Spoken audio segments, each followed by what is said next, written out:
Hey guys, welcome back to another video. So finally I have touched base in Nagpur and it feels really good to be riding my RC 200. जिनको नहीं पता उनको पहले बता देता हूँ, मैं एक्चुअली दिल्ली गया हुआ था जॉब इंटरव्यूज़ के लिए, और जिनको वो भी नहीं पता तो फिर मैं उसे क्विक कॉन्टेक्स्ट दे देता हूँ. It has nothing to do with this video. So basically I got laid off from my job in Nagpur, so I went to Delhi to look for newer opportunities to see कि यानी कहाँ क्या चल रहा है अभी job market में. But overall yes, उसके लिए एक अलग वीडियो बना दूँगा, तो उसी के लिए मैं बोला कि I have touched base in Nagpur. But overall वही है, अच्छा लग रहा है बैक इन नागपुर. राइट. सो आज का वीडियो का जो कॉन्टेक्स्ट है वो बेसिकली यूज्ड मोटरसाइकिल लेने के थोड़े टिप्स हैं जो हर बार मुझे तो एटलीस्ट काम आता है, और आई होप कि यानी वो जो टिप्स है वो आपको भी काम आए, because I don't want any of my viewers to buy a lemon bike. Lemon बोले तो ऐसी बाइक जो है ना खड़ी ज़्यादा रहे और चले कम. ठीक है, एकदम शुरुआत से ही यानी सब कुछ आपको बताता हूँ कि यानी how do I look for these bikes, कहाँ से मैं डील वगैरह मुझे पता चलती है, फिर मैं कहाँ से उसको डील क्लोज़ करता हूँ, हर चीज़ें बताऊँगा ये वीडियो में. ओके, रास्ता ऐसे थोड़ा खाली लग रहा है. एक छोटा सा पुल करते हैं क्या यहाँ पे.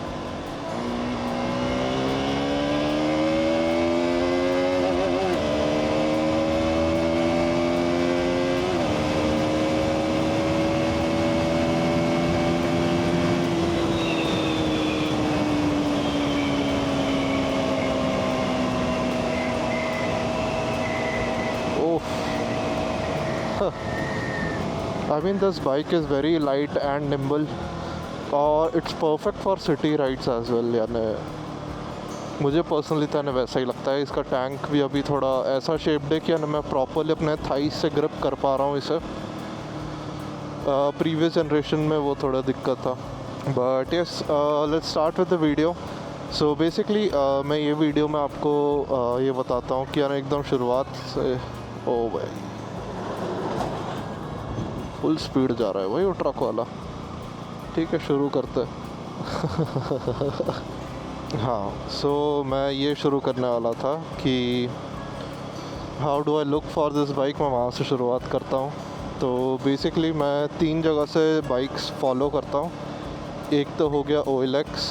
OLX में बहुत अच्छी डील्स मिल जाती है. आपके सेम सिटी में गाड़ियाँ आपको देखनी है वहाँ वैसे मिल जाएगी. आपके पास फ़िल्टर ऑप्शंस रहते हैं, तो आप अगर महाराष्ट्र में रहते हो तो आप मुंबई की गाड़ियाँ भी चेकआउट कर सकते हो, या पुणे की गाड़ियाँ चेकआउट कर सकते हो, या फिर नाशिक के वो जितने भी सिटीज़ है महाराष्ट्र में आप वहाँ की गाड़ियाँ चेकआउट कर सकते हो without any issues on OLX. But वही है कि यानी पैसे का ट्रांजैक्शन तब तक नहीं करना जब तक आप एक बार खुद से आके गाड़ी ना चला लो. तो OLX हो गया एक.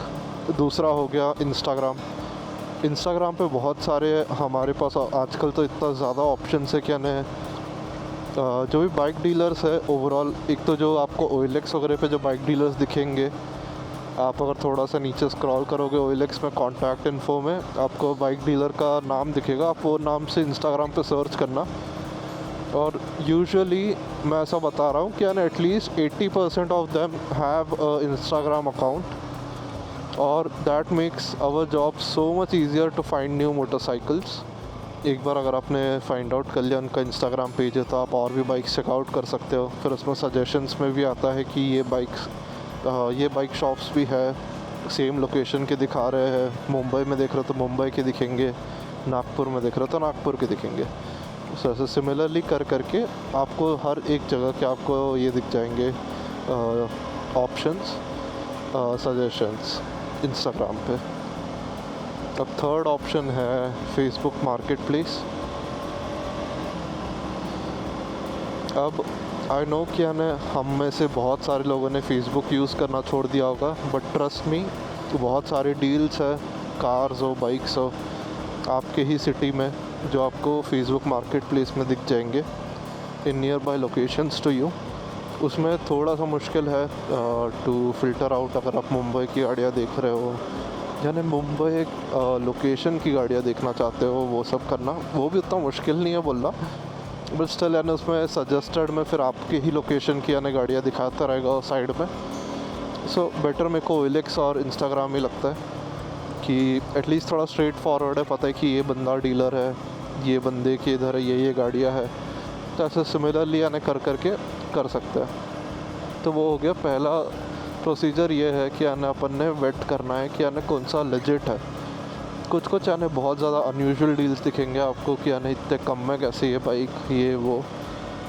सो you have to be very careful कि यानी आप कौन सी बाइक सेलेक्ट करते हो और उसका आगे का प्रोसेस आप कैसे करते हो। So also for those people who are new to the channel, this is my third bike और ये भी मैंने सेकेंड हैंड ही ली है। मैंने तीनों की तीनों बाइक सेकेंड हैंड ली है। पहली बाइक मैंने ली थी भूमि मोटर से, दिल्ली से। मैं जब दिल्ली में रहता था वो टाइम पे मैंने ख़रीदी थी वो बाइक, बट उसके बाद later when I move to Nagpur I sold that bike. वो R15 थी वर्जन 3 मूवी स्टार एडिशन। उसके बाद फिर राइट सो मैंने हस्क्वर्ना विद पिलन 250 ख़रीदी थी बुलेट राजा मुंबई से। तो तब जाके मुझे पता चला कि यानी मुंबई के डीलर्स कौन कौन हैं। तब I was just new to it और मुझे उतना आइडिया नहीं था कि यानी कैसे क्या लेना रहता है, ट्रांसफ़र प्रोसेस क्या होता है, RTO का काम वो लोग ही करके देते हैं कि हम लोग को करना पड़ेगा। हर चीज़ यानी पता कर करके थोड़ा टाइम लगा मुझे चीज़ें पता करने में। वैसा कुत्ते ने डरा ही दिया बट जैसे मैंने हस्क्वर्ना ख़रीदी तब मुझे ट्रांसपोर्ट वगैरह का भी आइडिया आ गया कि यानी कितना लगता है नागपुर टू मुंबई ये वो, यानी सॉरी मुंबई टू नागपुर गाड़ी अगर ट्रांसपोर्ट करानी है तो। So after buying the Husqvarna I rode it for almost 2 years। उसके बाद मैं I sold it to a friend, उसकी भी वीडियो है चैनल पे, do check that out as well. I bought this KTM RC200 from a dealer called Revival Motors, जो मुझे Instagram पे दिखा था। और उसका वेट करने का प्रोसेस भी मेरा वैसा ही था सिमिलर कि पहले मैं इस पे चेकआउट किया था वो गाड़ी OLX पे। उसके बाद में फिर मैं वो नाम से सर्च किया इंस्टाग्राम पे, तो मुझे बहुत सारे सिमिलर बाइक डीलर्स दिखने लगे अराउंड मुंबई। तो वहाँ से मुझे एक इनका शॉप का पेज दिखा, it was called Revival Motors. तो मैंने फिर यहाँ से फाइनल की कि ये बाइक ख़रीदनी है। तो मोटा मोटा बस इतना था, आपको ये बताना था कि just to give a quick context किया नहीं। I have experience in buying used motorcycles. I will start with saying this कि why you should buy a used motorcycle, benefits क्या है usually। So the basic benefits are कि यानी usually गाड़ी पे already insurance होता है, so you don't have to pay for insurance। अगर गाड़ी 22 का मॉडल जैसे मैंने लिया है तो इसमें 5 साल का इंश्योरेंस ऑलरेडी है, तो 2027 तक मुझे इंश्योरेंस की एटलीस्ट टेंशन नहीं रहेगी। सेकंड बेनिफिट अपना ये है कि सेकेंड हैंड बाइक ख़रीदो तो आपको एटलीस्ट यानी फुल प्राइस नहीं पे करना, रोड टैक्स नहीं पे करना। आप डायरेक्टली यानी गाड़ी का जो भी फाइनल प्राइस होगा आप उतना ही पे करोगे, प्लस जो भी RTO चार्जेस होगा वो पे करोगे। तो यानी अगर आपको बहुत अच्छी डील मिल रही है, आपको अगर न्यू गाड़ी जैसे ये KTM RC200 आती है 2,70,000 की, और मुझे बहुत अच्छी डील मिल गई थी, ऑलमोस्ट यानी 1 लाख के आसपास मेरा पैसा बच गया था while buying this। So that just makes so much sense कि यानी if I had bought like a brand new motorcycle then I would have paid like 1 lakh more, but मैं 1 लाख रुपए कम दे के भी यानी I'm enjoying a motorcycle that's built to like very niche crowd, plus it's not very common as well। Okay, so buying a used motorcycle, it also has this benefit कि यानी you get to own your dream motorcycle for almost a fraction of its price। अभी not exactly fraction, अगर आप बहुत ही ऊपर वाला model ख़रीद रहे हो, सपोज़ अभी 2025 चल रही है और आप 2024 का मॉडल लेते हो, then you might be able to save like 40,000, maybe 30,000, depending on the vehicle that you're trying to buy. अगर कार वगैरह है तो maybe 1 लाख रुपीस तक के you can save, but in motorcycle generally और खास करके in this segment the max you can save is about 30-40,000. सो वैसे सिनेरियो में अगर बहुत ज़्यादा चली हुई है, अगर आपको 2024 मॉडल मिल रही है तो फिर तब सेंस नहीं बनता है to buy a used motorcycle. But if you get like a 2022 model that has done less kilometers with service records, then always go for the used motorcycle. You will save a ton of money. मेरा general idea और rule ये है कि यानी whenever you buy a motorcycle it should not be more than 3 years older than the current year. उसी के लिए यानी यार 2022 है और nothing wrong with owning something that is older. अगर सपोज आप एक ट्रायम्फ स्पीड ट्विन ले लेते हो 2016-17 की, so that's also very cool, बस as long as it is very maintained. The reason why I'm telling you this is कि यानी why you should go for a 2022 model or a 3-year rule you should follow. It's not only because कि यानी usually यानी गाड़ी के साथ जो भी बंदा गाड़ी चला रहा है 3 साल तक के यानी वो गाड़ी की हालत मोटा मोटा वैसे ही रहेगी. After that it totally depends कि यानी अगर बंदा बहुत ही ज़्यादा खींच के चला रहा है, कोई मेंटेनेंस नहीं हो रही है गाड़ी की, then that becomes a worry as well after 3rd year. तो उसी के लिए यानी अगर कम चली हुई, अगर आपको 3 साल वाली गाड़ी मिलती है, 3 साल पुरानी गाड़ी, so always go for it. क्योंकि जो भी खर्चे रहेंगे वो बहुत वेरिएबल रहेंगे, पार्ट्स अवेलेबल रहेंगे सारे सर्विस सेंटर्स में, गाड़ी डिसकंटिन्यूड होने के चांसेस बहुत ही कम रहते हैं वैसे सिनेरियोस में. हाँ जी, so these are the benefits of buying a used motorcycle. अब एक इम्पॉर्टेंट चीज़ मैं आपको बताऊंगा. You should have a checklist with you guys कि what all things you need to look out for in a bike. ठीक है, whenever you are buying a used motorcycle, और ख़ासकर अगर वो आपकी सिटी में नहीं है, आप OLX वगैरह में कहीं पे देखते हो, मुंबई में गाड़ी है या फिर केरला में गाड़ी है, कहीं भी गाड़ी है, ऑलवेज़ ट्राई एंड जो भी पॉसिबल हो सके अगर आप जाके बाइक पहले वेरीफाई करो, गाड़ी को फिज़िकली देखो, गाड़ी की RC जो है वो फिज़िकली एक बार देखो, RC में चिप है नहीं है, QR कोड वाली RC है, जो भी है you need to like look at those things first. फिर बाद में एक और चीज़ जो आपको देखनी है, गाड़ी पे इंश्योरेंस रखी है क्या, और अगर गाड़ी पे इंश्योरेंस है तो फिर आपको ये भी चेक करना है कि वो इंश्योरेंस किसके नाम पे है, RC वाली इंश्योरेंस और जो ऑन पेपर जो इंश्योरेंस है दोनों मैच हो रही है क्या. ओ भाई फ्लाइट देख रहे हो क्या, तो मालूम नहीं दिख रही है नहीं दिख रही है. इंडिगो क्रेजी भाई, अब थोड़ी देर खड़ा रहना पड़ेगा लग रहा to get a crazy view. Very nice. ओ भाई, my tyre was like skidding on that, maybe oil ही था ये. और यहाँ पे भाई पिच ब्लैक है. हाँ जी, सो ये सब छोटी छोटी चीज़ें आपको चेक करना है. इंश्योरेंस गाड़ी के ओनर के नाम पे ही है ना, ये सब. और फिर बाद में अगर आप कोई डीलर से ख़रीद रहे हो गाड़ी तो फिर RTO का प्रोसेस वो लोग कब तक करके देंगे, वो सब चीज़ें आपको यानी थोड़ा टाइटली रखना पड़ेगा. क्योंकि किसी और के नाम पे अगर आप गाड़ी चलाते हो तो दैट्स ऑल्सो लायबल, आपके लिए भी लायबिलिटी है, जिसके नाम पे वो गाड़ी है उसके लिए भी लायबिलिटी है. सो इट्स ऑलवेज़ बेटर कि यानी मेक श्योर कि यानी जो भी डीलर से ले रहे हो या फिर आप किसी बंदे से ले रहे हो, to make sure you get stay in touch with him until the RC transfer process is completed. Okay, एक पॉइंट ये है कि यानी जो प्राइस नेगोशिएशन का पार्ट है वो तो यानी यार हर बंदे का अपने अपने हिसाब से होता है. तो पहले तो यानी गाड़ी को एक बार अच्छे से टेस्ट ड्राइव लेना है आपको, और वो तभी हो पाएगा जब तक आप फिज़िकली वहाँ पे नहीं रहोगे. आई मीन जब तक आप फिज़िकली वहाँ पे नहीं रहोगे तब तक के वो चीज़ पॉसिबल नहीं रहेगी. तो सबसे पहली चीज़ जो आपको करनी है, अगर well you are on the test drive, just pull the throttle completely, बिना कोई हिचकिचाहट की गाड़ी बस खींचते रहनी चाहिए. ठीक है, अभी जैसे ये गाड़ी जैसे बिना कोई हिचकिचाहट के आने बस खींचता जा रही थी।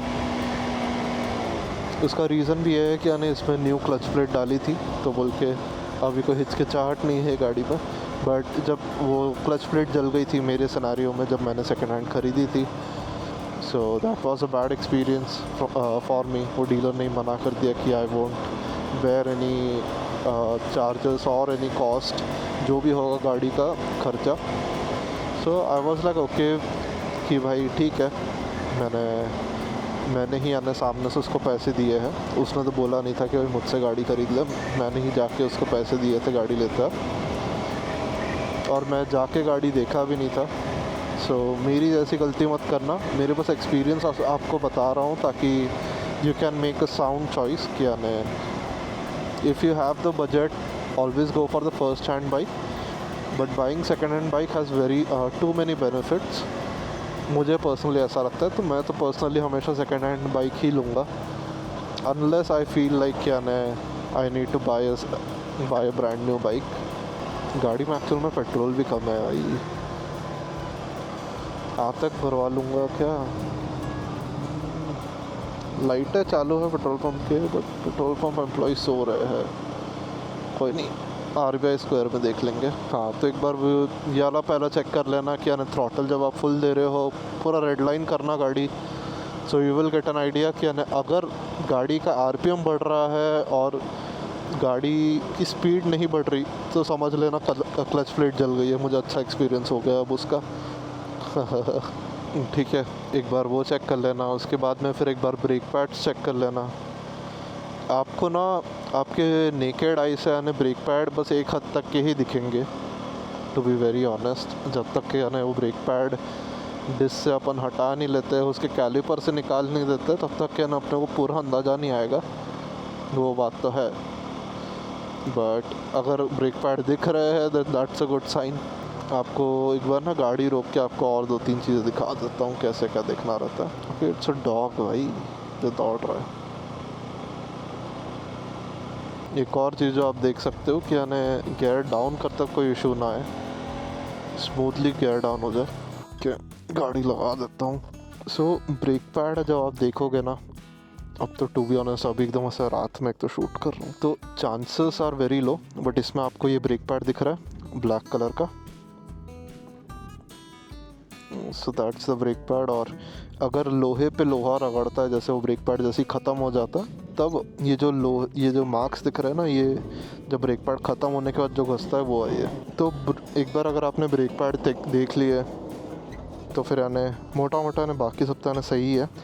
बाकी आपको ये देखना है कि यानी गाड़ी में कितने सारे कॉस्मेटिक डैमेजेस है। आई नो वो तो एकदम लास्ट प्रायोरिटी है अपना कि यानी कॉस्मेटिक डैमेज है, अपन करवा सकते बाद में भी।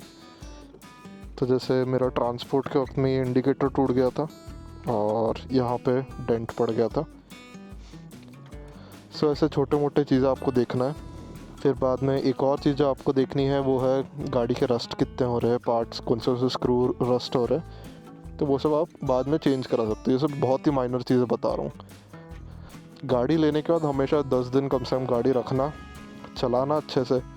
उसके बाद में जो भी आपको दिक्कतें लग रही है, एक बार जाके ऑथराइज सर्विस सेंटर में जाके गाड़ी सर्विस करवाना हमेशा, सो दैट अगर सर्विस सेंटर वालों को जो लग रहा है दिक्कत है, वो लोग वो सब दिक्कतें ठीक करके दे सकते हैं। फिर एक और इम्पॉर्टेंट चीज़ जो आपको देखनी है, गाड़ी कितने किलोमीटर चल चुकी है। जैसे ये गाड़ी चल चुकी है 7450 किलोमीटर्स, वो देखना है। टायर के कंडीशंस देखना है। अच्छे साइंस क्या होता है टायर्स के, जब तक कि हमको ये जो थ्रेड्स है वो दिख रहा है और उसके बाद में ये जो रबर वगैरह दिख रहा है, दैट मीन्स कि गाड़ी का जो टायर है वो ज़्यादा कॉर्नर वगैरह भी नहीं हुई है, so that's a good sign.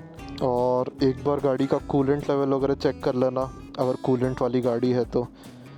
जैसे ये गाड़ी में यहाँ पे कूलेंट है, तो अगर देखना है मुझे इसका कूलेंट कितना है, तो बाजू में टॉर्च लगाया, वहाँ पे इसमें आप देख सकते हो मिनिमम पे लिटरली तो कूलेंट डालना है मुझे।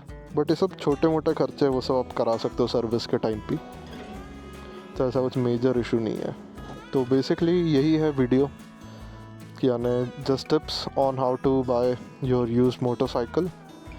और अगर आपको कोई भी डाउट हो, आप कोई यूज्ड मोटरसाइकिल ख़रीद रहे हो, so you can always reach out to me, I will definitely hit you up. और आपको कुछ भी डाउट्स है, कुछ भी हो, मैं डेफिनेटली आंसर करने का ट्राई करूँगा। So if you guys haven't subscribe to the channel yet, do subscribe to the channel. Also do drop a like if you found this information useful. और अगर कुछ भी डाउट्स है, जैसे मैं पहले ही बोल चुका हूँ, definitely comment down below. So thank you for watching guys, bye bye.